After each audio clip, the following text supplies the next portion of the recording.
Está. A continuar. Algo pasó. Me voy al principio. ¿Sí la ven? Sí, ¿verdad? Sí, Ok. doctora, está perfecto. Bueno, las bases psiquiátricas, bueno, de los trastornos de la conducta alimentaria y varios temas que me mandaron que de propuesta que querían que se cubriera. Y bueno, empecemos con la historia de los trastornos de la conducta alimentaria. En realidad tiene pocas décadas que empezó a tener como un auge en la investigación y en saber como la etiología, tratamiento de estos trastornos. Pero vámonos muchos años atrás, siglos atrás. Bueno, hablemos del ayuno, porque algo que caracteriza a los trastornos de la conducta alimentaria son las conductas restrictivas, el ayuno, las dietas. Bueno, el ayuno es el acto de abstenerse de algún tipo de comida, toda la comida en ocasiones, incluso los líquidos, y esto es voluntario. O sea, los y las pacientes lo hacen de manera voluntaria. Y a través de la historia ha tenido distintas motivaciones. En un inicio, motivaciones religiosas, de protesta, de lucro, y bueno, ahora más relacionadas con la imagen corporal. En unos inicios, no sé, en el siglo XV más o menos, era un medio para protegerse del mal, tenía motivaciones meramente religiosas, era para preservarse de todas las influencias demoníacas y garantizaba cierta pureza, es decir, incluso eran beatificadas, eran las santas ayunadoras, así se puede encontrar en la literatura. Y el ayuno es parte de la gran mayoría de las religiones, como una forma de purificación y de penitencia. Bueno, están las santas anoréxicas que están descritas desde 1373 y uno de los confesores en algún texto describe que su estómago nada podía digerir. Todo cuanto ingerían precisaba salir por donde entraba. No tragaba sino hierbas. Estaba obligada cada día a vomitar lo comido. Y entre paréntesis ponían tallos de hinojo. Este estilo se mantenía hasta su muerte. Estas piadosas mujeres así descritas renunciaban al alimento para recibir así el cuerpo de Cristo. Ahora podrían entrar en conductas alimentarias patológicas, pero en esa época sí era evidente la justificación y la interpretación religiosa. En realidad no hay una evidencia en la investigación hacia atrás que identifique que en esa época había un miedo a engordar, como ahora es el núcleo central de los trastornos de la alimentación, el miedo a engordar o la insatisfacción en la imagen corporal. O sea, en esa época sí era meramente una interpretación religiosa. Entonces, en esa época, el ayuno religioso hay que ponerlo en su contexto histórico y no podemos decir que eran unas mujeres con una auténtica anorexia nervosa. Entonces, cualquier comportamiento debemos entenderlo en el contexto histórico y cultural. Se plantea como una línea a lo largo del tiempo. En el siglo XIV, XV, era básicamente hasta tal vez XVI, la motivación meramente religiosa. Incluso el Papa Benedicto XIV prohibió el ayuno en algún momento por todo lo que estaba sucediendo con estas mujeres, estas santas ayunadoras, y así se fue modificando esto a través del tiempo. Desde siempre, bueno, la anorexia, o sea, como término, es una falta de apetito, esa es la definición, falta de apetito. Es inapetencia y más bien se asociaba en aquella época, en el siglo XVII, a trastornos del estómago. Esa fue su primera aproximación médica al término de anorexia. Richard Morton, un médico, hace la primera descripción dedicada a enfermedades caquetizantes, como puede ser la tuberculosis, una de estas enfermedades. Pero él hace una descripción que a mí me parece muy bonita porque describe cómo son de alguna forma las chicas, digo chicas porque la mayoría son mujeres que están cursando con una enfermedad como es la anorexia nervosa. Dice, hay una supresión total de sus cursos mensuales, esto es decir, de la menstruación. a causa de preocupaciones y pasiones. Su apetito empezó a decaer y su digestión a ser mala. Su carne a ser flácida y floja. Era estimada por su estudiar, tan versado a vivir y tan consumido, pero sin fiebre, ni tos, ni otra perturbación en los pulmones, solo su apetito disminuido. Y así son las pacientes con un trastorno de alimentación, principalmente la anorexia.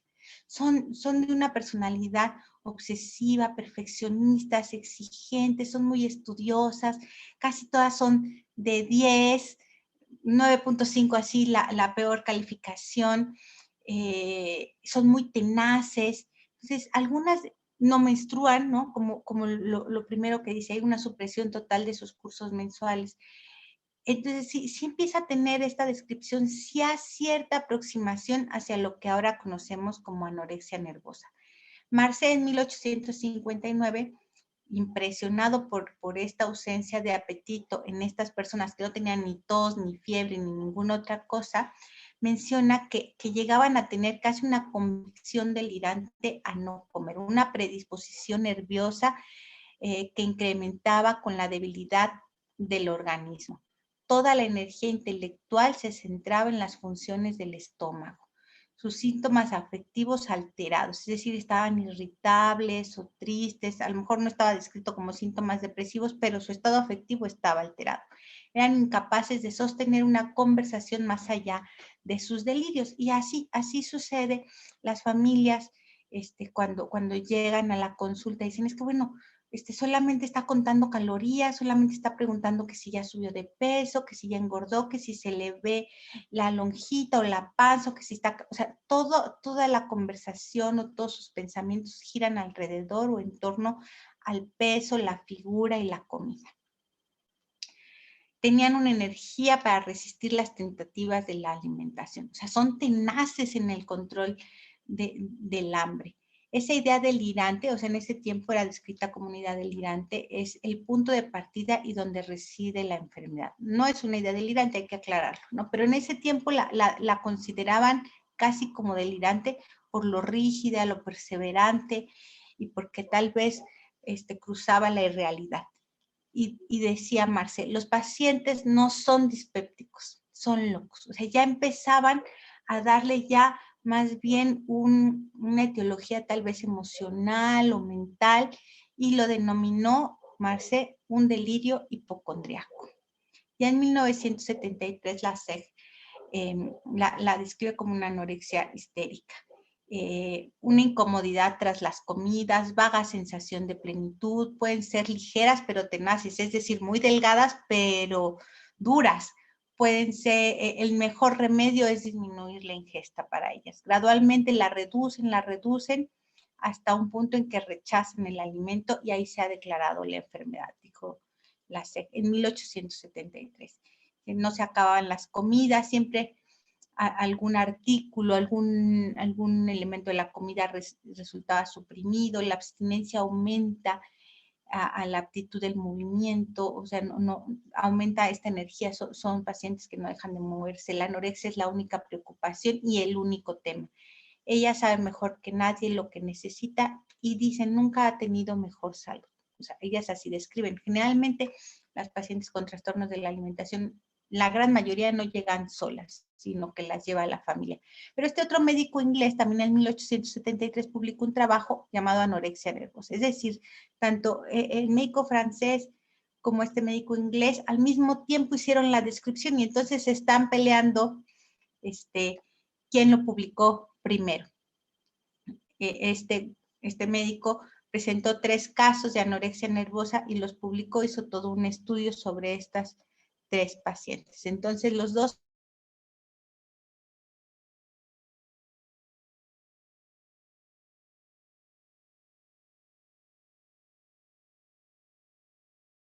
no estaba como en discusión o en tema central.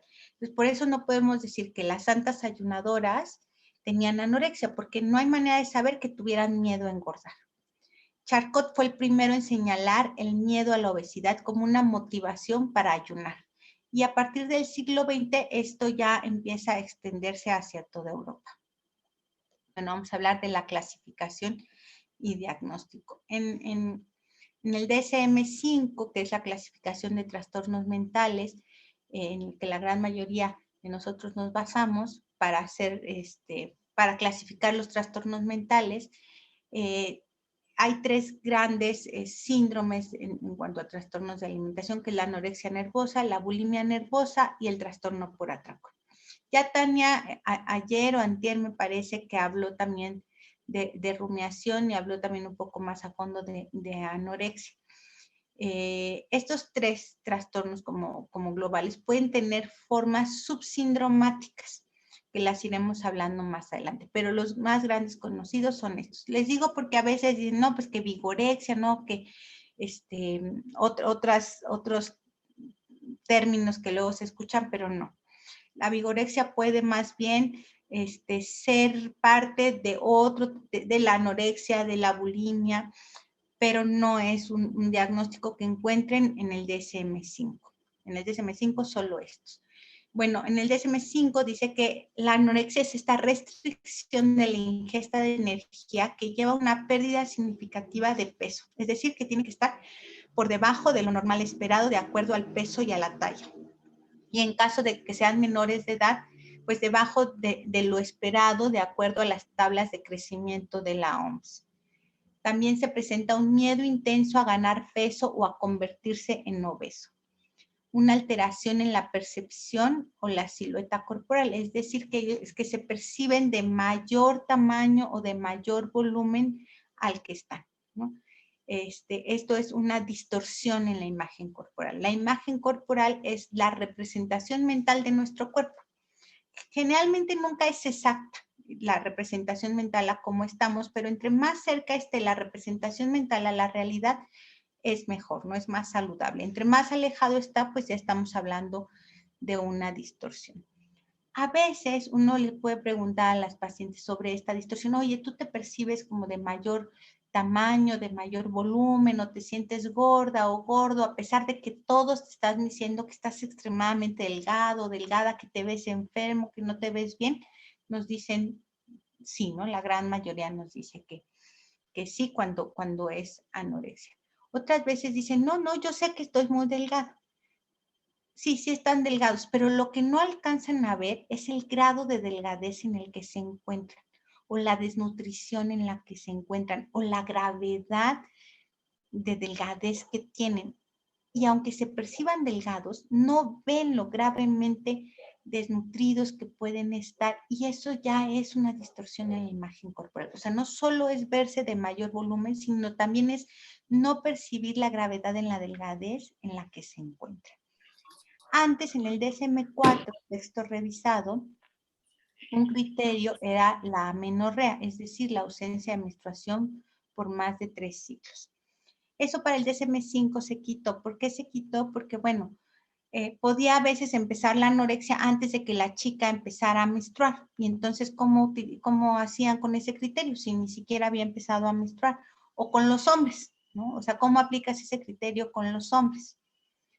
O con personas que tienen alguna alteración endocrina que no tiene que ver con la anorexia y que por alguna razón no menstruan. Entonces quitaron ese criterio porque no se puede aplicar a cualquier temporalidad ni a toda la población. Hay dos subtipos, es el tipo restrictivo y el tipo compulsivo purgativo. Eso no cambió del DSM-4 al DSM-5. El restrictivo es que no recurre a atracones ni purgas. Y el compulsivo purgativo es que regularmente recurre a atracones o purgas. Bueno, en cuanto a la clasificación de bulimia nervosa, para poder hacer el diagnóstico de bulimia nervosa es que debe de haber la presencia de atracones recurrentes. ¿Qué es un atracón? Un atracón es un episodio en los que se ingiere una gran cantidad de alimento, más de lo que una persona con esas características que estamos evaluando, en las mismas circunstancias se comería. ¿Por qué digo que las mismas características? Porque no podemos comparar una mujer joven que estudia, que hace ejercicio con una mujer adulto mayor, no. hay que compararlos con los similares o comparar con un hombre. ¿Y por qué hablo que en las mismas circunstancias? Porque no es lo mismo el día a día de nuestra conducta alimentaria que cuando vamos a un buffet o que cuando estamos en una boda o cuando es Navidad. Generalmente en esas situaciones, en Navidad, en un buffet, comemos de más. Entonces, hay que siempre en las mismas circunstancias y con las mismas características. Entonces, regresemos un poco a lo que es el atracón. Es comer una gran cantidad de comida, más de lo que el doble más o menos se comería de una persona con esas características y mismas circunstancias, muy rápido, en menos de 2 horas y con la sensación de que no se puede detener. Ya no tiene hambre, pero no se puede parar. Es decir, hay una pérdida de control. Ese es un atracón. Gran cantidad de comida, rápido y con pérdida de control. Y que además también haya conductas compensatorias inapropiadas. Es decir, aquellas conductas para deshacerme de lo que comí, para compensar lo que comí. Y esas conductas pueden ser el vómito, el ejercicio, la restricción, el uso de diuréticos o laxantes. Es decir, toda comida destinada a contrarrestar, a compensar o a deshacernos de lo que nos comimos en ese atracón. Deben de estar al menos una por semana durante 3 meses. En el DSM-4 eran 2 por semana, pero bajaron la frecuencia para el DSM-5. Y que haya una insatisfacción corporal, es decir, que su autoevaluación, su autoestima está exageradamente influida por lo que pesan o por su silueta corporal. Puede haber distorsión en la imagen corporal en las pacientes, en los pacientes con bulimia. No es lo más frecuente, pero si lo hay, es un componente de gravedad y de peor pronóstico o de mayor riesgo para virar hacia una anorexia. En los pacientes con bulimia no hay desnutrición. Generalmente el peso es normal o hay sobrepeso. Entonces, no podemos diagnosticar bulimia y anorexia, no. Decir, tiene bulimia y anorexia, no. O sea, las pacientes con anorexia, acuérdense que el peso está por debajo de lo esperado para la edad, en menores o del mínimo normal. En las pacientes con bulimia, el peso está normal o incluso hay sobrepeso. Ya no hay subtipos, antes sí había subtipos, purgativos y no purgativos, ahora ya no, ya no hay estos subtipos. El otro trastorno es el trastorno por atracón, es decir, existe la presencia de atracones, ingieren más rápido de lo normal, comen hasta estar incómodamente llenos, son grandes cantidades a pesar de ya estar satisfechos, es decir, no se pueden detener, comen solos a veces o se esconden por vergüenza y tienen un sentimiento de malestar importante después de los atracones. Deben de estar presentes al menos una vez a la semana los últimos 3 meses. No hay conductas compensatorias aquí. Existen otras formas de trastornos mentales subsindromáticas, sí. Está la anorexia atípica, que tiene todos los criterios de anorexia, pero están con peso normal. La bulimia subsindromática, ya sea que no se presente una vez por semana, que a lo mejor sea una vez las conductas compensatorias o atracones, pero lo lleva desde los últimos 6 meses, es decir, que la frecuencia o la duración no sea la establecida. Esa es una forma subsindromática. Igual el trastorno por atracón. Está el trastorno purgativo, o sea que hay conductas purgativas sin presencia de atracones. Y el trastorno del comensal nocturno. Bueno, en cuanto a la epidemiología, la prevalencia para anorexia nervosa en los estudios científicos la mencionan de un 0 hasta un 0.9%. Hay un estudio de Hock en el 2003 que es como el más grande, en el que pone una prevalencia para las mujeres de 0.62 a 1.16 y para hombres de 0.07. Y la relación mujer-hombre es de 10 a 1, es decir, por 10 mujeres con anorexia, un hombre. O sea, es mucho más frecuente en las mujeres, es decir, ser mujer es un factor de riesgo para anorexia. La prevalencia para bulimia nervosa es del 1%, para mujeres es del 1.1%, para hombres es del 0.01%, igual la relación mujer-hombre es de 10:1. Para trastorno por atracón, aquí está reportado por grupos de edad, de los 13 a los 19 años la prevalencia es del 0.2%, arriba de 18 años la prevalencia reportada es del 2.8%, es más alta que para anorexia y para bulimia, y la relación mujer-hombre es de 3:1, es más corta. El trastorno por atracón incluso en clínicas de tratamiento para obesidad, el trastorno por atracón puede tener una prevalencia de hasta el 30%, es decir, está infradiagnosticado, o sea, llegan a estas clínicas para perder peso y generalmente fracasan en la pérdida de peso. ¿Por qué? Porque no han diagnosticado el trastorno por atracón, y seguramente ese trastorno por atracón es el que está impidiendo que las personas bajen de peso. En los atracones se ha encontrado, o sea, ha habido personas que se han encargado de medir cuántas calorías puede tener un atracón, y hay reportes que pueden ir desde 7,000 hasta 20,000 calorías un atracón. Bueno, la edad de inicio para anorexia es entre los 15 y los 19 años, y para bulimia nervosa los 18 años. En general, la edad, el inicio puede presentarse entre los 10 y los 20 años, es muy raro, pero puede presentarse arriba de los 20 años. La edad de riesgo comienza entre los 10 y los 15 años, 10 años para anorexia, 15 años para bulimia. Como les comentaba, arriba de los 20 años es muy raro encontrar el inicio. La mortalidad para anorexia nervosa, esto es muy importante porque los trastornos de la conducta alimentaria son los únicos trastornos mentales que por el trastorno en sí pueden morir.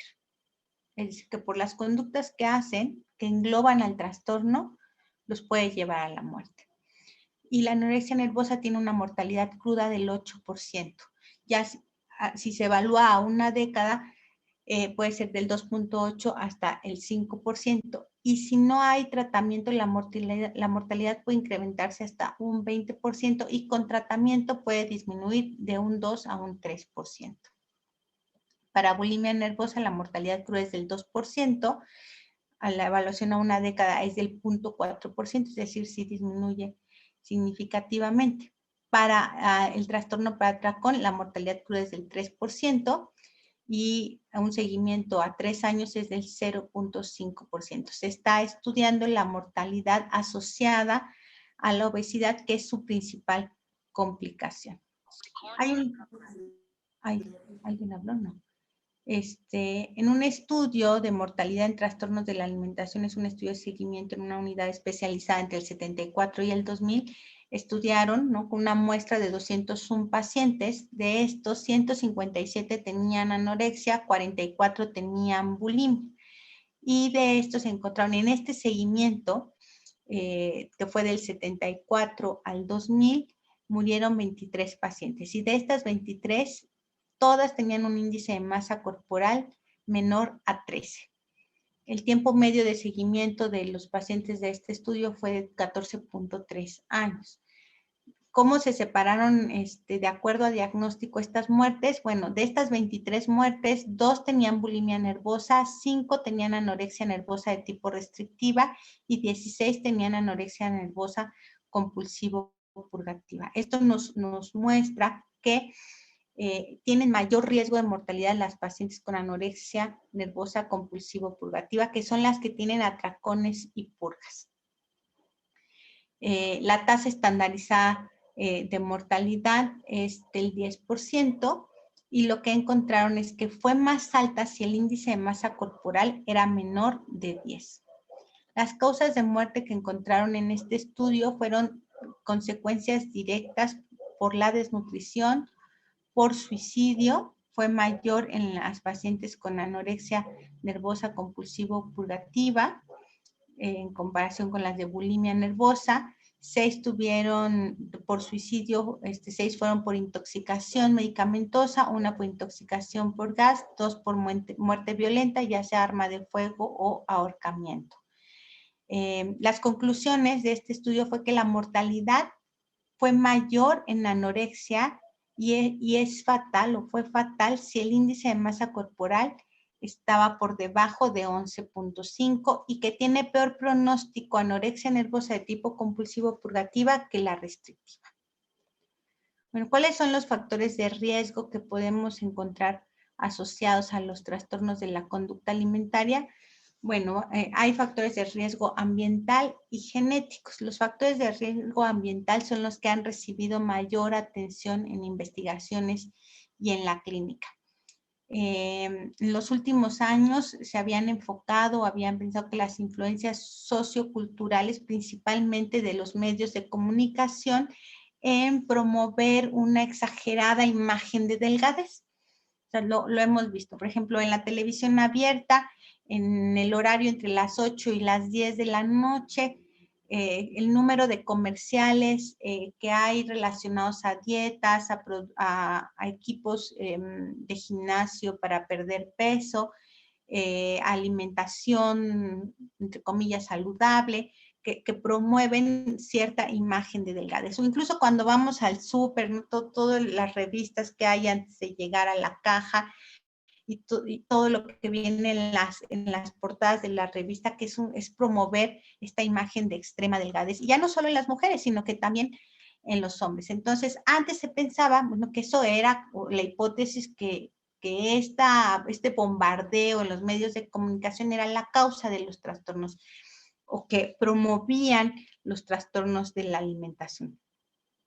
Pero hablando de mujeres, que la mayoría de los trastornos de la conducta alimentaria se presentan en mujeres, todas las mujeres estamos expuestas a estas influencias socioculturales, a este bombardeo, a esta cultura occidental de promover la extrema delgadez, pero si la causa fuera esa, pues todas tendríamos un trastorno de la conducta alimentaria y solo una pequeña proporción lo desarrolla. Estamos hablando, hace un rato veíamos la prevalencia del 1%, ¿no? Más o menos entre bulimia y anorexia. Entonces, ¿qué está pasando? O sea, si todas estamos bombardeadas con esta información y con esta promoción de una delgadez extrema, ¿por qué entonces no todas tenemos un trastorno de la conducta alimentaria? Bueno, pues porque juegan ahí también componentes genéticos y también psicológicos. Otra parte es el rol parental en los trastornos de la conducta alimentaria, que entra en los factores ambientales. O sea, ¿qué características tienen los padres de los individuos que tienen un trastorno de la conducta alimentaria? Bueno, lo descrito es que generalmente o la gran mayoría realizan ejercicio excesivo, se preocupan de manera importante por la imagen corporal, tienen también una importante preocupación por la apariencia, por la figura, y pueden tener trastornos de personalidad o características de personalidad con un alto perfeccionismo, obsesividad, exigencia, muy críticos, muy juicios, muy rígidos también. Y esto no solo descrito en la literatura, a manera de experiencia yo les puedo decir que la gran mayoría de los papás de las pacientes que me ha tocado atender, si no es el papá o la mamá, sí realizan ejercicio excesivo, constantes dietas, en casa no hay azúcar o no hay pan, o los cereales se consideran como pues que comida mala o comida de riesgo, ¿no? Entonces hay muchas cosas que se restringen en el hogar. O sea, si los papás tienen algunas conductas alimentarias de riesgo que pueden conferir también un mayor riesgo para sus hijos. Los padres modelan el ambiente.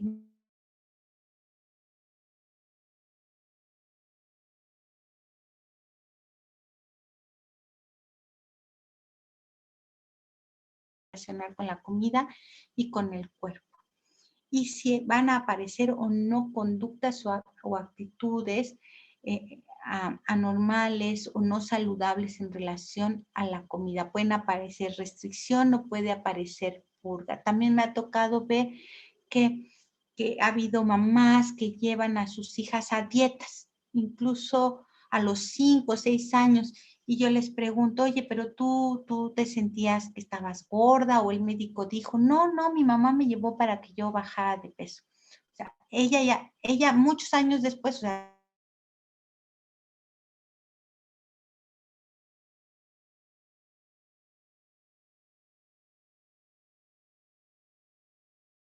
dietas, ¿no? Las llevaban con un nutriólogo o a algún sitio, o ellas mismas les pusieron la dieta para que bajaran de peso.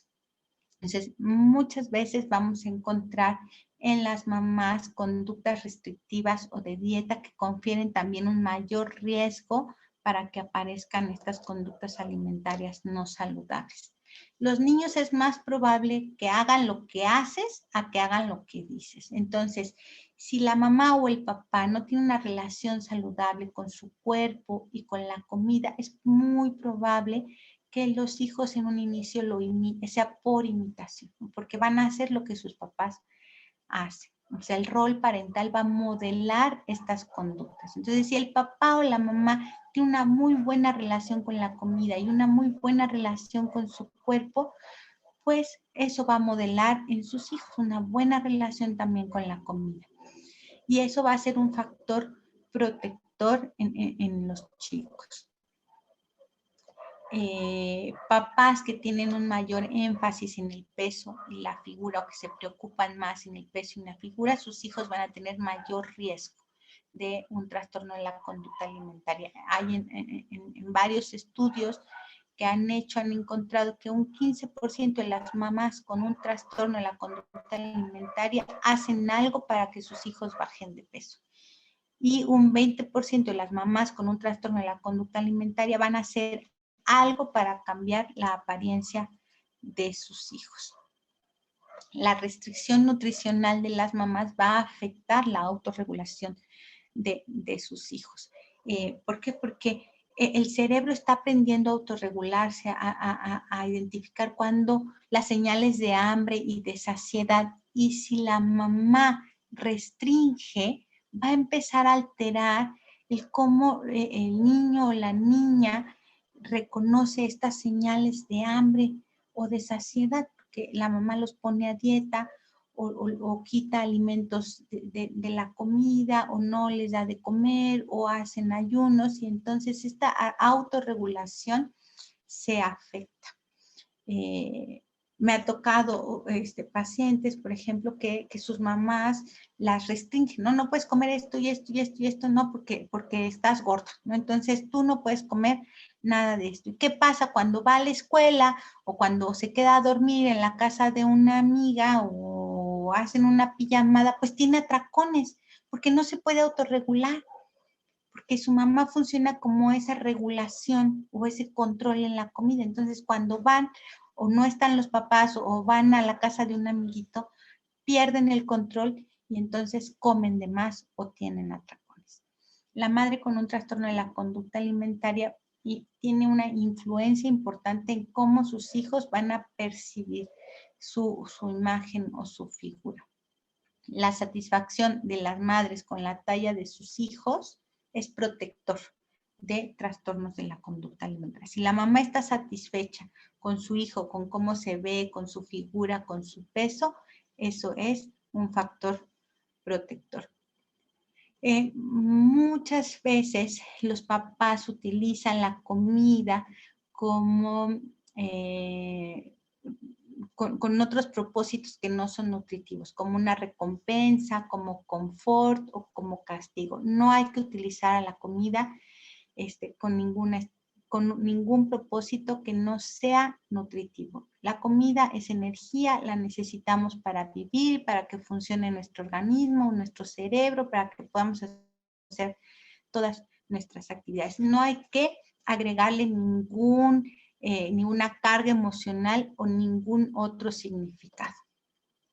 Los padres que utilizaban la comida de esta forma, pues tenían mayor riesgo de que sus hijos desarrollaran un trastorno de la conducta alimentaria. Hay otro factor de riesgo muy importante en los trastornos de la conducta alimentaria, que es la dieta. Principalmente en bulimia, no tanto en anorexia. Los estudios mencionan que las chicas con bulimia, desde un año antes de que empezara el trastorno de la alimentación, un 80% ya estaba haciendo dietas. esto que les comentaba. O sea, del 73 al 88% ya estaban haciendo dietas antes de que ya se hiciera el diagnóstico, principalmente en bulimia y trastorno por atracón. Entonces, la dieta es un importante factor de riesgo para bulimia nervosa. Hay también otro aspecto ambiental importante, como son las críticas, tanto de los compañeros como de los papás, pero tienen más peso como riesgo las críticas que vienen por parte de los padres, considerado como un factor de riesgo de alta potencia para desarrollar trastornos de la conducta alimentaria. En cuanto a aspectos psicológicos de la personalidad, aspectos psicológicos están las características de personalidad. Es decir, que se ha encontrado que las pacientes con un trastorno de la alimentación, principalmente anorexia nervosa, tienen altos niveles de perfeccionismo, de necesidad de orden y exactitud, de evitación al daño y de sensibilidad a la crítica. Y quienes tienen bulimia nervosa tienen altos niveles de búsqueda de la novedad, de impulsividad y de búsqueda de la recompensa. O sea, son características del temperamento. El temperamento es lo que matiza cómo nosotros nos relacionamos con el ambiente, cómo nosotros lidiamos con las situaciones de la vida, adversas o no adversas. Me ha tocado ver, o sea, chicas con anorexia tan perfeccionistas, tan rígidas, tan exigentes, con tan poca tolerancia al error o a la crítica, que con un 9 se quieren morir, de verdad, con un 9 lo viven como un fracaso rotundo, porque no fue 10. O sea, es ese perfeccionismo, ese nivel de perfeccionismo estamos hablando. Otros factores de riesgo pueden ser el estar en alguna profesión o deporte de riesgo, principalmente aquellos que tienen énfasis en el peso y la figura, como pueden ser las bailarinas de ballet, modelos, gimnastas, luchadores, nadadores, y también boxeadores, porque compiten por peso y sus clasificaciones también son por peso. La comorbilidad. Bueno, vamos a empezar con las comorbilidades psiquiátricas y después vamos a hablar de las comorbilidades médicas asociadas a los trastornos de la conducta alimentaria. No es una regla, pero sí es sustancial que los individuos con un trastorno de la alimentación también pueden tener un trastorno afectivo. Las personas con anorexia desde un 64 hasta un 96% pueden tener un trastorno afectivo a lo largo de la vida. Y de las personas con bulimia, de un 64 a 90% pueden tener un trastorno afectivo. ¿Cuál es el trastorno afectivo más prevalente? Es la depresión mayor. Esto va a variar de acuerdo a la edad en que se presenta el trastorno, la duración, también la personalidad, si hay desnutrición o no hay desnutrición y si hay distorsiones cognitivas asociadas. La prevalencia de comorbilidad psiquiátrica en los pacientes con trastornos de la conducta alimentaria, se ha encontrado que los trastornos de ansiedad están reportados hasta en un 11%, en este estudio en trastorno depresivo un 8%, intentos de suicidio 5%. Y en cuanto a la prevalencia de comorbilidad médica, esto es variable de acuerdo a los estudios. En los cardiovasculares un 3%, insomnio crónico 19%, dolor crónico 18% y síntomas neurológicos 2%. Este estudio me gusta mucho porque habla de en esta tablita la asociación entre la pérdida de peso durante la adolescencia y problemas de salud en la vida adulta. Y lo que está marcado con amarillo y con naranja son los que tuvieron una mayor asociación con la pérdida de peso y los problemas de salud en la edad adulta. Por ejemplo, problemas respiratorios crónicos como el asma estuvo asociado con la autoinducción del vómito si hubo un trastorno alimentario en la adolescencia. Por ejemplo, dolor crónico, migraña y síntomas neurológicos se relacionó con ayuno, con ejercicio excesivo, con dietas estrictas y con la inducción del vómito. Y los trastornos de ansiedad, trastornos depresivos e intentos de suicidio estuvieron relacionados con el ayuno, la autoinducción del vómito y con dietas restrictivas estrictas. Ahora, en cuanto a trastorno bipolar, lo que se ha encontrado que es que la prevalencia de trastornos de la conducta alimentaria en el trastorno bipolar es alta. En este estudio del 2007, en trastorno bipolar tipo 1, encontraron que hasta un 73% podía tener un trastorno de la conducta alimentaria y en el trastorno bipolar tipo 2 hasta un 23.1%. En este otro estudio del 2011, en trastorno bipolar tipo 1 hasta un 80.8% y en tipo 2, 19.2%. ¿Por qué es importante esto? Pues porque cuando tengamos o evaluemos o estemos con una persona con un trastorno bipolar, pues si nos dedicamos al área de la salud mental, pues tenemos que explorar, ¿no? O sea, si nos está reportando la literatura que más del 50% puede tener un trastorno de la conducta alimentaria, pues estamos obligados a explorar esta sintomatología a quienes nos dedicamos a la salud mental. En cuanto a trastornos de ansiedad a lo largo de la vida, esto es trastorno obsesivo compulsivo, fobia social, trastorno de ansiedad generalizada. Bueno, en anorexia nervosa está reportado de un 55 a un 60%, en bulimia nervosa de un 57 a un 68%. Entonces, estamos hablando que las personas con un trastorno de la conducta alimentaria pueden cursar con depresión, o sea que la prevalencia es muy alta y lo que reportan es que que es muy raro que antes del trastorno de la conducta alimentaria hubiera la depresión y que también pueden cursar con un trastorno de ansiedad porque la prevalencia es muy alta. ¿Por qué quise hacer una diapositiva específicamente con trastorno obsesivo compulsivo? Porque la prevalencia también es muy alta, específicamente con el trastorno obsesivo compulsivo.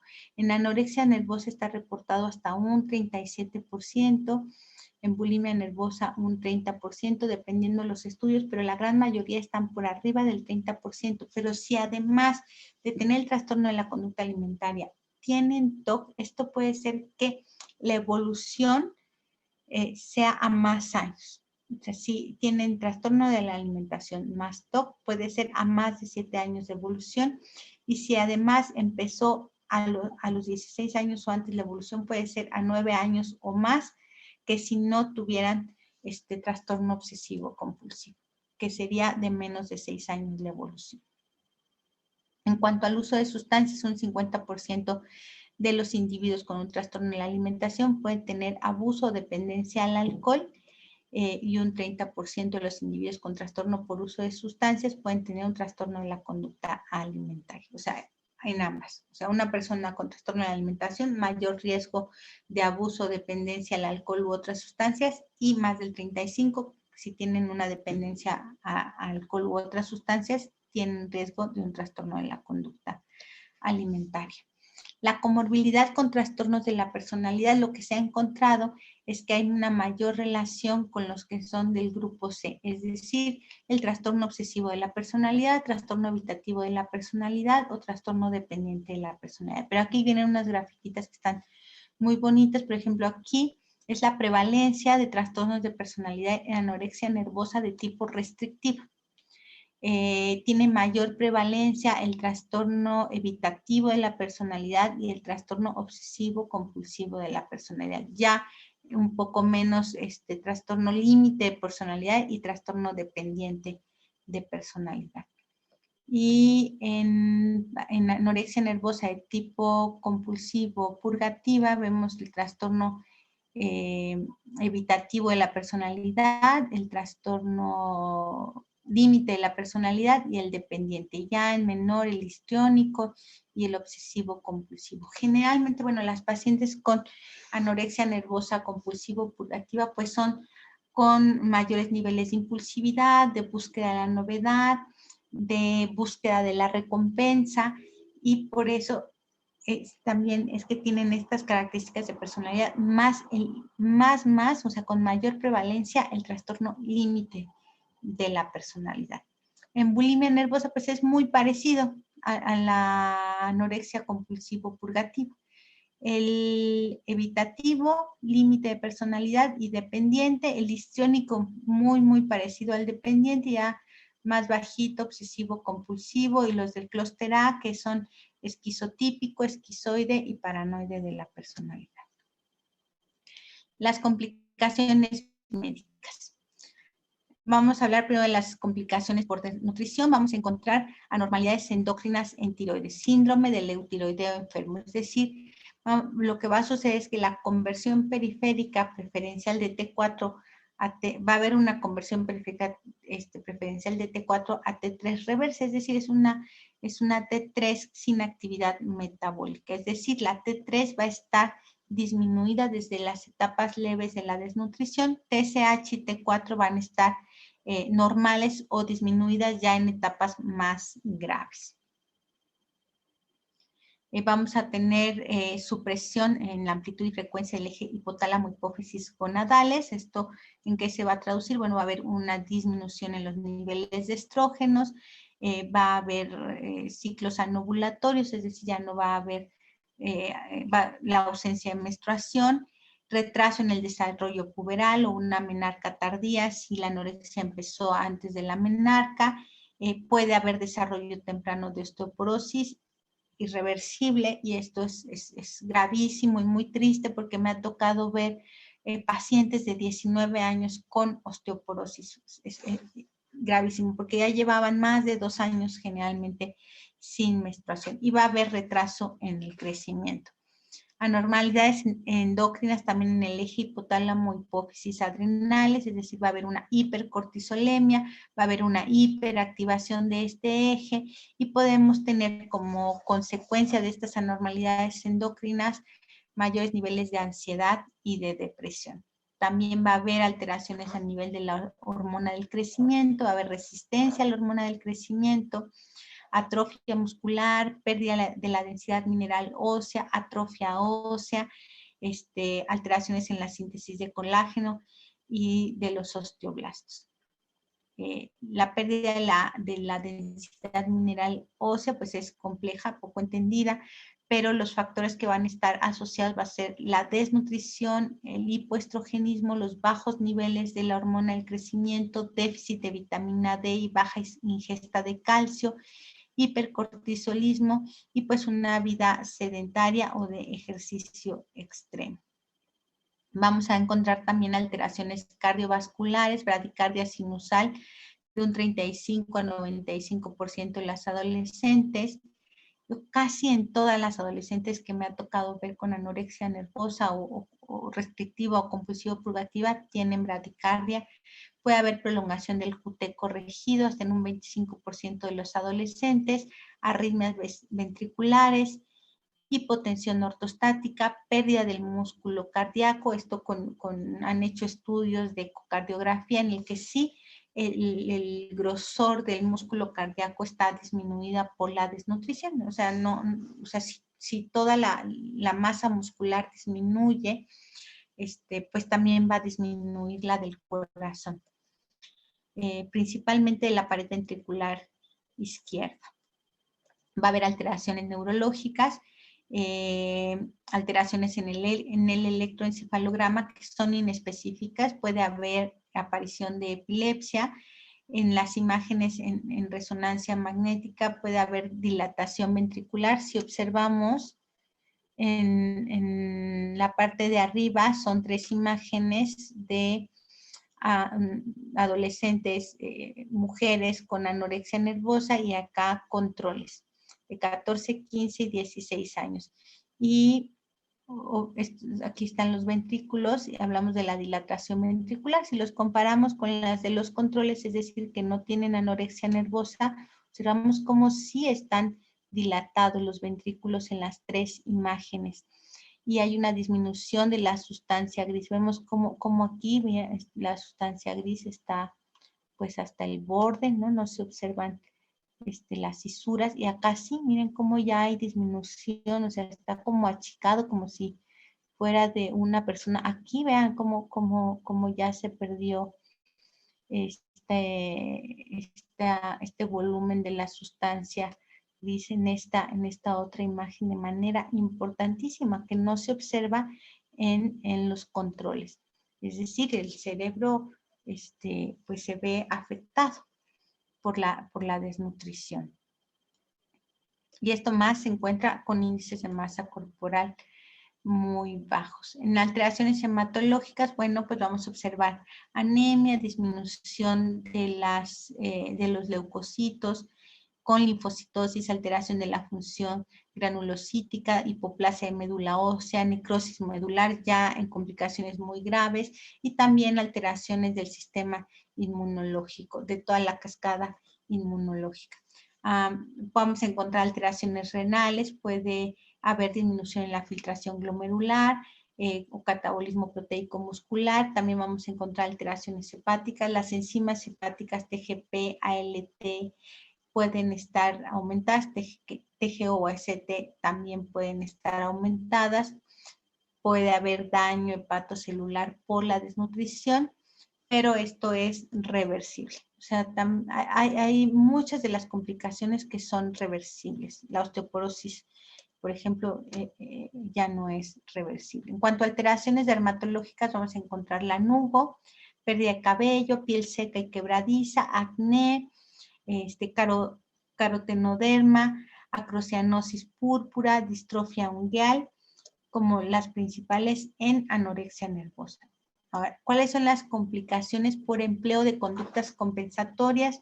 Y hablando más de conductas compensatorias, estamos refiriéndonos al vómito y al uso de laxantes. Las primeras que vamos a hablar son las complicaciones bucales, las dentales. Aparecen a los 6 meses de un vómito regular. Caries, pérdida del esmalte, principalmente en la arcada superior, se ve aquí en la imagen, ¿no? Este color amarillento. En la superficie lingual hay una destrucción visible del esmalte. Esto generalmente cuando llevan más de 2 años vomitando. Y también es muy triste porque me ha tocado ver jóvenes de 16 años que las muelas se les están haciendo pedazos de que llevan ya más de 2 años vomitando y vomitando de manera importante, con una frecuencia muy elevada. Hay una erosión dental, caries, fracturas, pérdidas dentales. Y también vamos a encontrar el signo de Russell. ¿Cuál es ese signo? Es un callo que podemos encontrar aquí en los nudillos o a esta altura y es por la introducción de los dedos para inducirse el vómito. Entonces, el roce de los dientes va formando un callo y generalmente podemos encontrar este callo en las chicas con bulimia o con anorexia nervosa compulsivo purgativa. Aquí más imágenes. Así los vemos, o sea, con esa destrucción y esas erosiones. Puede haber gingivitis, cialoadenitis, que es una hipertrofia no dolorosa en 10 a 50% de los casos. Generalmente es de curso crónico, no altera la calidad de la saliva, ¿no? Esta es la inflamación, ¿no?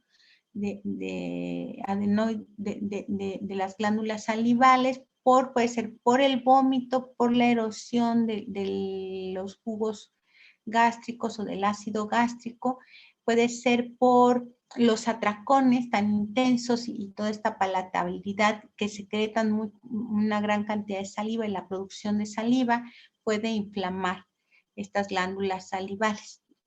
Pero frecuentemente o más frecuentemente lo observamos en quienes se autoinducen el vómito. Otras complicaciones que podemos encontrar son las esofágicas, esofagitis por reflujo, úlceras ya de forma muy, muy grave, esófago de Barrett, que es una modificación en el epitelio del esófago por el trauma que está sufriendo al inducirse el vómito. El tejido del estómago es diferente al tejido del esófago. Bueno, aquí tenemos el esfínter, el esófago y el tejido está, digamos, como capacitado, el del estómago, para el ácido gástrico, ¿no?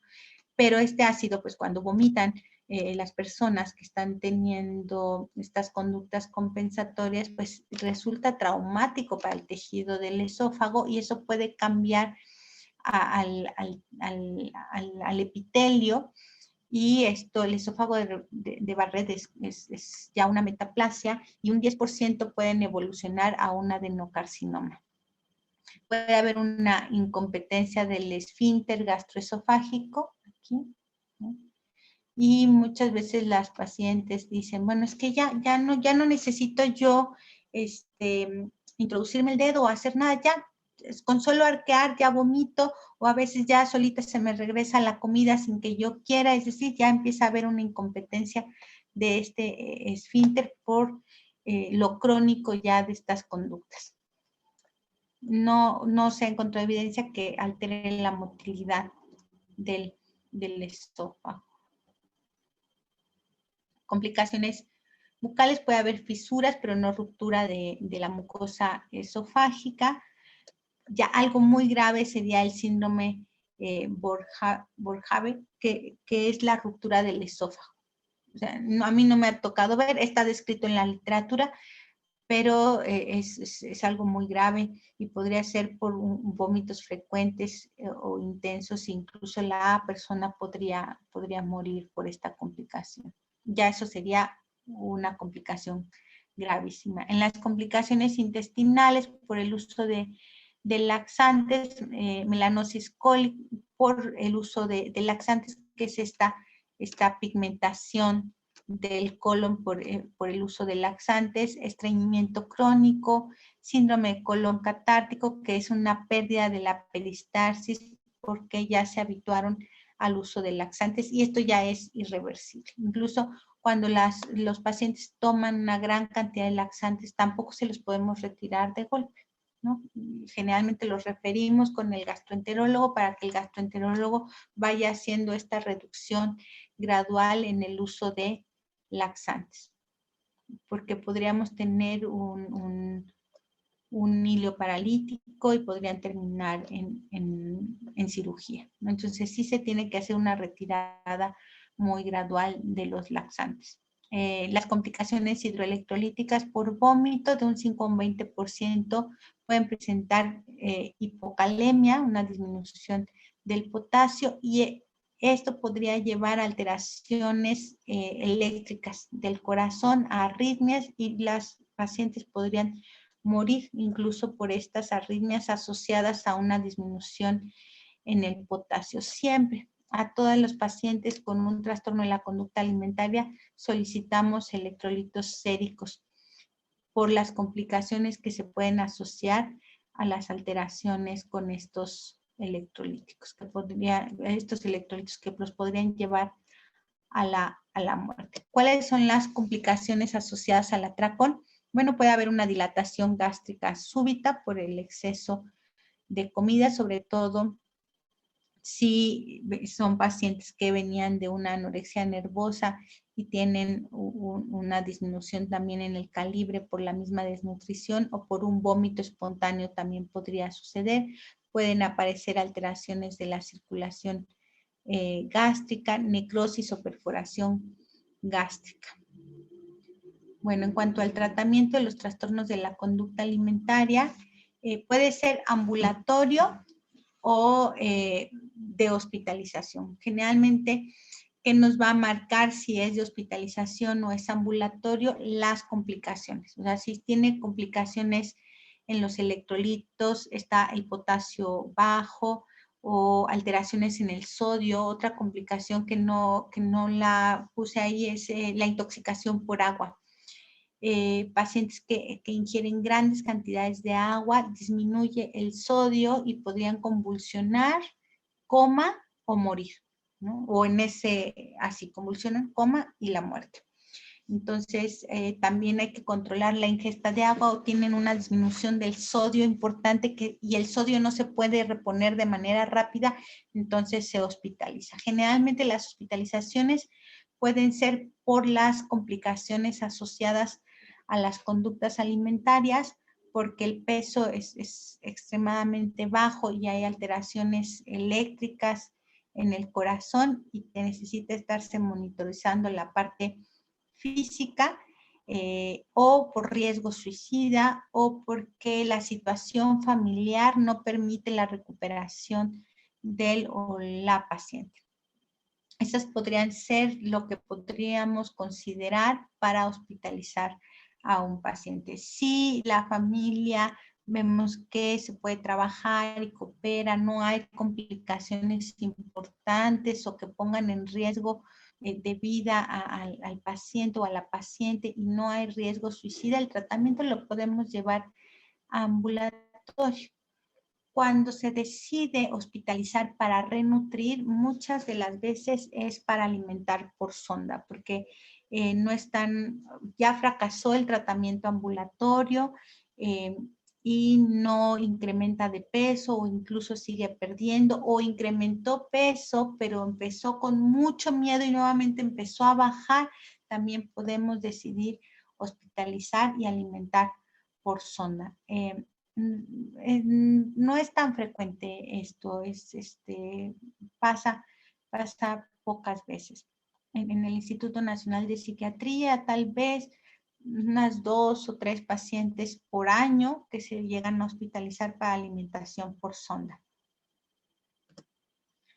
En anorexia nervosa, en la literatura no hay ningún medicamento que se diga este tratamiento es para la anorexia, no. Pero sí hay evidencia de que la fluoxetina principalmente, los antidepresivos, pero principalmente la fluoxetina disminuye el riesgo de recaídas y generalmente esa dosis arriba de 40 miligramos. La mínima terapéutica es de 20, pero lo descrito es que dosis arriba de 40 miligramos previene recaídas. Pero para bulimia, a diferencia de la anorexia, sí hay tratamiento farmacológico y el tratamiento es fluoxetina para la disminución de los episodios de atracones y de conductas compensatorias y la dosis también es arriba de 40 miligramos.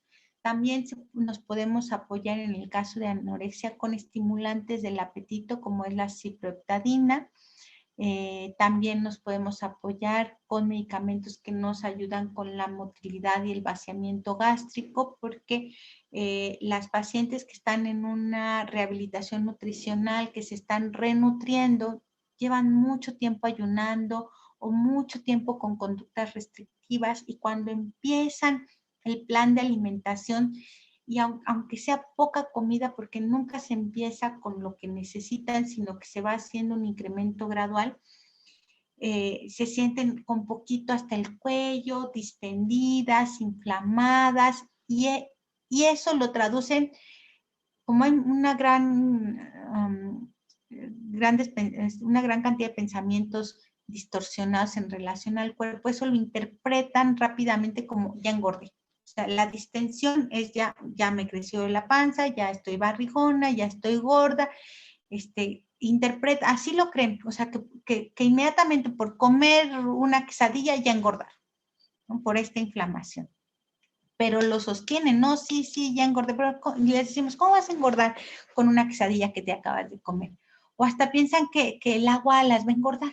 En algunas ocasiones, cuando los pensamientos distorsionados están muy, muy rígidos, les da miedo tomar agua porque piensan que los va a engordar. Había una paciente que estaba hospitalizada, que no aceptaba tomar agua, ningún alimento, y incluso se había desmayado y estaba ya muy deshidratada y le pusimos una solución para hidratarla. En lo que le estábamos pasando la solución para rehidratarla, me decía, no voy a engordar, con esta solución que me estás poniendo voy a engordar, y tenía muchísima angustia. Entonces, para ayudar a este vaciamiento gástrico y que no se sientan así tan inflamadas, tan distendidas, con la comida hasta el cuello, pues les damos estos medicamentos para aliviar un poco esos síntomas y que para ellas sea más fácil la renutrición. Se pueden utilizar también algunos antiepilépticos, principalmente el topiramato a dosis de 200 a 300 miligramos, para tratamiento de trastorno por atracón.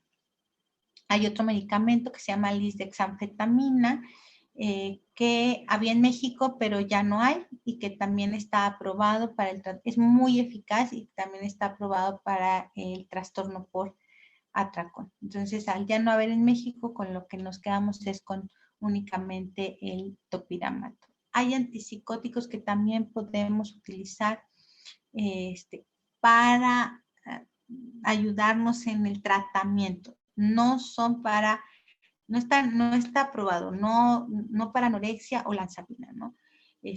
No, sino que la olanzapina es un antipsicótico que por el mecanismo de acción que tiene, nos ayuda a disminuir algunos síntomas de miedo, de ansiedad, de distorsión en la imagen corporal, y por estos efectos que tiene como muy calmante, por el mecanismo de acción que tiene, nos facilita la renutrición, ¿no? O sea, no disminuye un poco el miedo y esta ansiedad a estar en reposo, porque generalmente a las pacientes con anorexia que se encuentran en desnutrición, pues tienen que estar en reposo, o sea, no pueden estar gastando energía pues que no tienen, ¿no? O sea, toda la renutrición, todo lo que ingieren es para la recuperación. Generalmente, cuando las mandamos a reposo, pues les angustia muchísimo porque hacen 3 horas de ejercicio, casi no duermen, se la pasan estudiando, moviéndose de un lado para otro, y empezar el tratamiento y decir, bueno, esto es lo que tienes que comer y no puedes hacer ejercicio y tienes que estar la mayor parte del tiempo en reposo, para ellas es angustiante. Y la olanzapina nos ayuda para que ellas puedan tolerar mejor estas indicaciones con menos miedo, con menos angustia, y también nos ayuda un poco con este síntoma que es la distorsión de la imagen corporal. El tratamiento definitivamente tiene que ser interdisciplinario, o sea, tiene que ser todo un equipo para que funcione. Debe de estar el nutriólogo, el médico internista, el psiquiatra y el área de psicología. Y en el área de psicología, pues puede ser tanto el terapeuta individual, cognitivo-conductual o de corte psicodinámico, y el terapeuta familiar. En las guías de tratamiento de la APA, de la Asociación Psiquiátrica Americana, dicen que, menciona que el tratamiento en adolescentes con trastorno de la conducta alimentaria, como parte de ese tratamiento debe de haber terapia de familia. Aquí les quiero leer algo que escribió una de mis pacientes. Dice: recuerdo con claridad los días que pasé absorta en páginas inútiles de redes sociales, los días en los que contemplaba comerme una manzana durante el día o seguir haciendo ejercicio sin una sola recompensa, los días en los que usaba capas de ropa, miles de chaquetas y sudaderas con capucha para poder disfrazar la sensación de frialdad y pretender que me gustaba mi situación. Y por último, los días que llevaron a perder mi identidad, mi vida y mi felicidad. Me recuperé para ser la chica que reconoce la belleza en sí misma, no la chica que escogió cada pequeño defecto, pero sobre todo me recuperé para ser la niña que se mira al espejo sin llorar, sino que se recuerda lo que vale. Esta es su página. Ella hizo un blog y ha escrito varias cosas de cómo fue la enfermedad, de cómo fue la recuperación.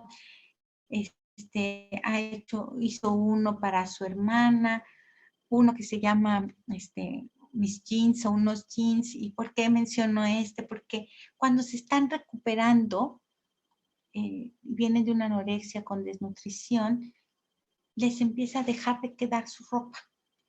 Usaban ropa de niñas, o sí, generalmente del área de niñas, tan desnutridas que no buscaban ropa en el área que les correspondía por la edad. Cuando les empieza a dejar de quedar, lo que les decimos a los papás y a las chicas es: tienen que sacar toda la ropa que ya no les quede. Porque ¿qué pasa? Se empiezan obsesivamente a probarse esos pantalones, eso les recuerda cómo estaban y piensan, estoy engordando. No están engordando, se están recuperando, pero ellas lo piensan de que estoy engordando y eso las angustia. Entonces hay que sacar toda esa ropa que no les queda.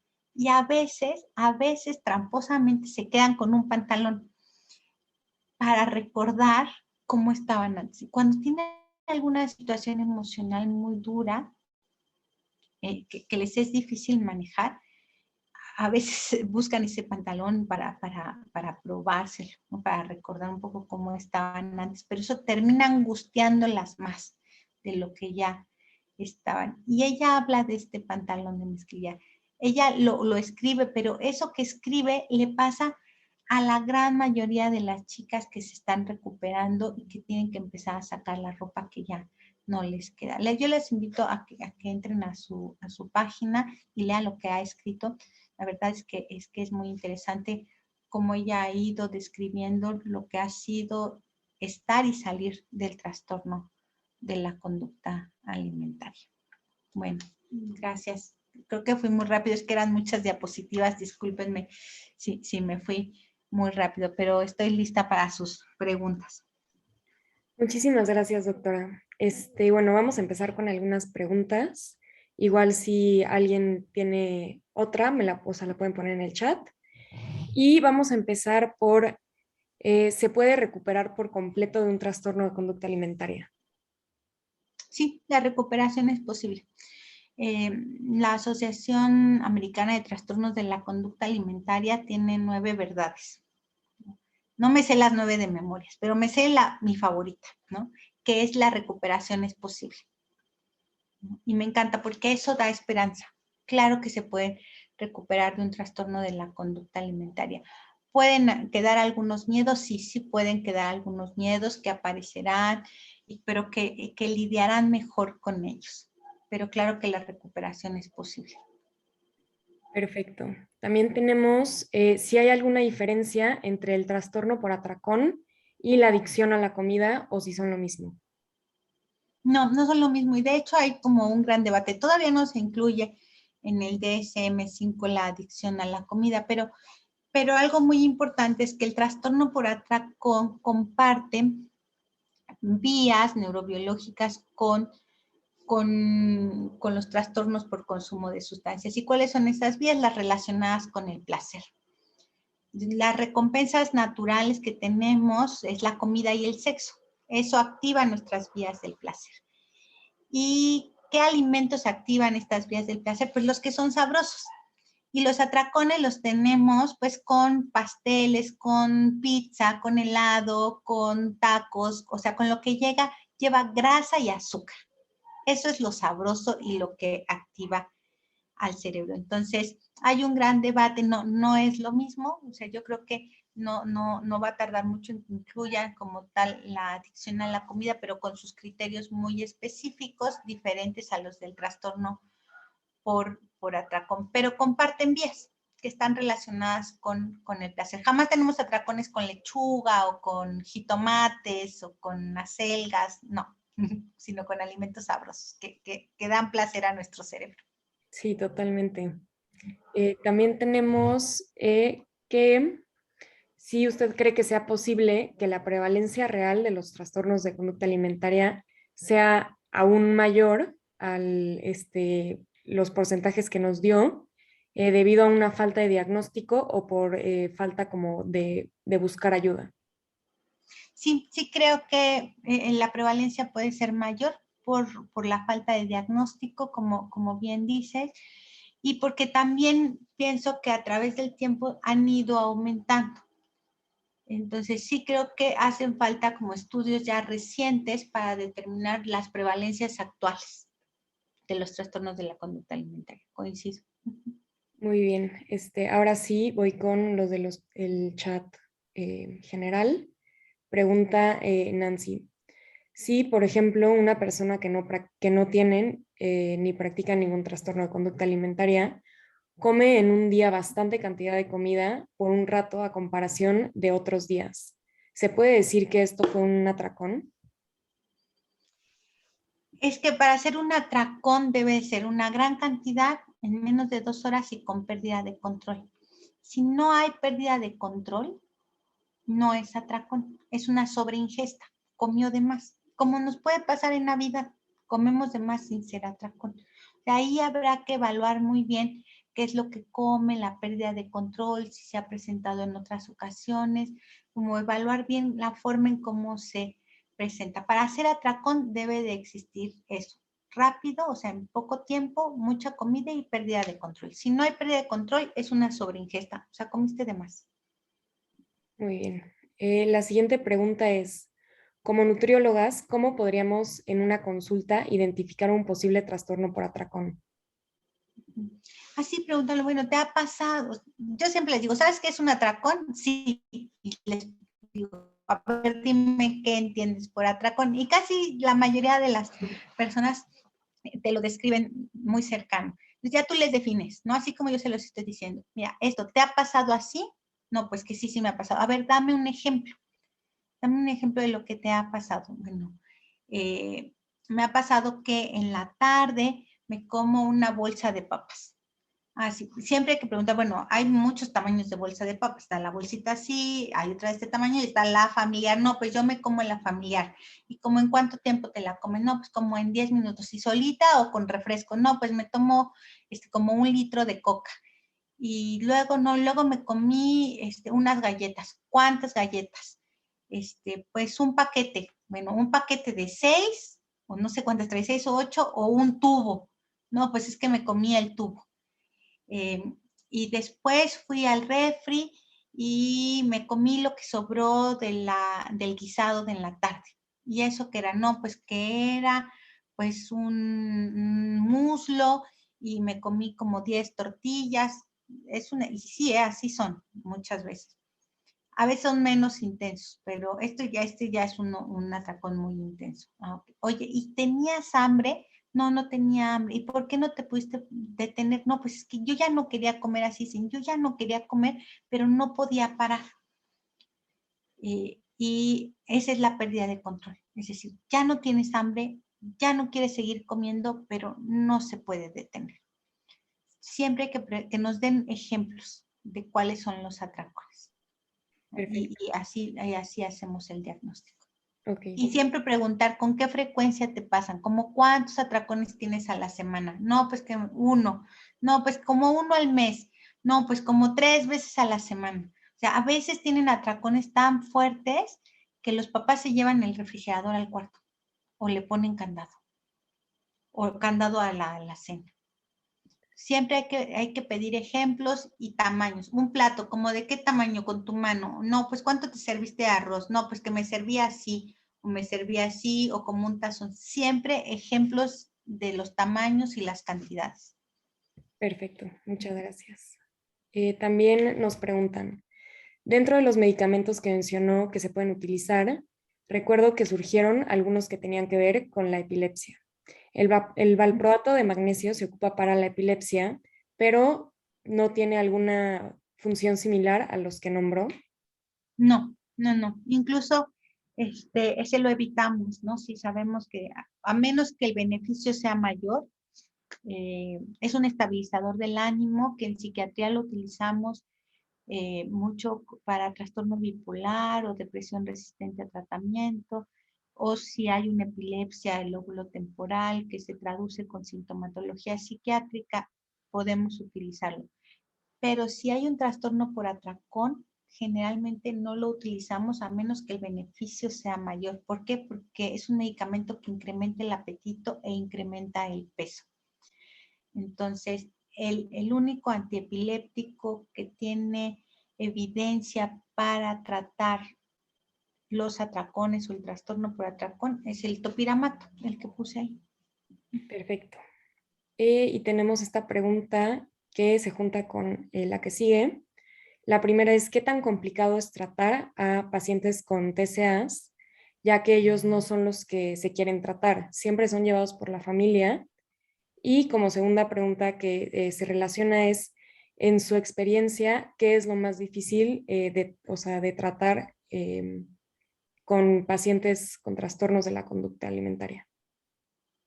pues no es fácil ni rápido. Y se lo digo siempre a los papás porque pues entiendo a los papás que están desesperados, que tienen mucho miedo a que sus hijos mueran porque se están consumiendo frente a sus ojos o porque están vomitando mucho o porque ya hay alteraciones en sus físicas o en sus resultados de laboratorio, pero el tratamiento no es rápido, ¿no? Involucra muchos especialistas, eso también incrementa el costo. Hay que hacer un muy buen enganche terapéutico con el chico, la chica que va a tratamiento, pues porque no quieren ir, los llevan. Y muchas veces, pues sí me ha pasado que se enojan terriblemente conmigo, me azotan la puerta, me dicen muchas cosas. Y ya cuando se recuperan me han dicho, ay, Grisela, ¿por qué? O sea, ¿cómo me aguantabas, no? Con todas las cosas que te dije. No, pues es que no eras tú, o sea, estabas muy irritable, pues porque estabas desnutrido o desnutrida por el trastorno de la alimentación. Si no, no es fácil, no es rápido. Debemos de tener mucha paciencia y tolerancia, tanto los papás como todos los que nos involucramos en el tratamiento. Y, y es un error, sería un error decir para mí que es más difícil tratar una anorexia o una bulimia, porque entonces sería como admitir que es más grave una anorexia. No, los tres son graves.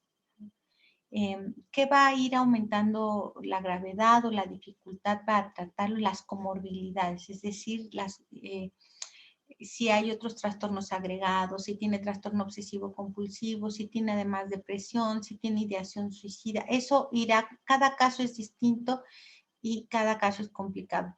No puedo decir que una anorexia podría ser más complicada que una bulimia. Hay bulimias muy graves, con mucho riesgo también de complicaciones médicas que las puedan llevar a la muerte, ¿no? Los tres trastornos son muy graves y la dificultad del tratamiento tendrá que ver con la personalidad de la paciente, con cuánto se involucra la familia, con qué tan apegados son al tratamiento y seguir las indicaciones. O sea, cada caso es diferente y hay muchos factores que pueden influir en que sea más difícil el tratamiento.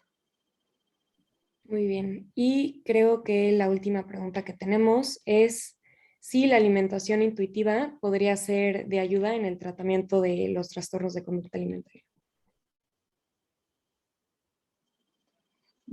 A lo mejor aquí la experta va a ser Tania, ¿no? Que vino hace 2 días, pero al final, pues esa es la intención, ¿no? O sea, que ya no necesite de un plan de alimentación, ¿no? Que pueda reconocer todas esas señales de hambre y de saciedad, que pueda recuperar su cerebro el equilibrio para reconocer cuando ya tiene hambre. No todo el tiempo, o sea, queremos unas enchiladas y un consomé y un postre. No, eso se nos antoja a la hora de la comida, ¿no? A media tarde se nos antojará unas galletitas y un café o unas nueces o una fruta. No queremos otra vez enchiladas. O sea, es como trabajar para que la persona nuevamente aprenda a reconocer lo que necesita su cuerpo y lo que le está pidiendo su cerebro.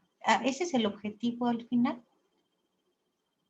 Excelente. Bueno, pues creo que esas son todas las preguntas el día de hoy. Voy a mandar el link de asistencia.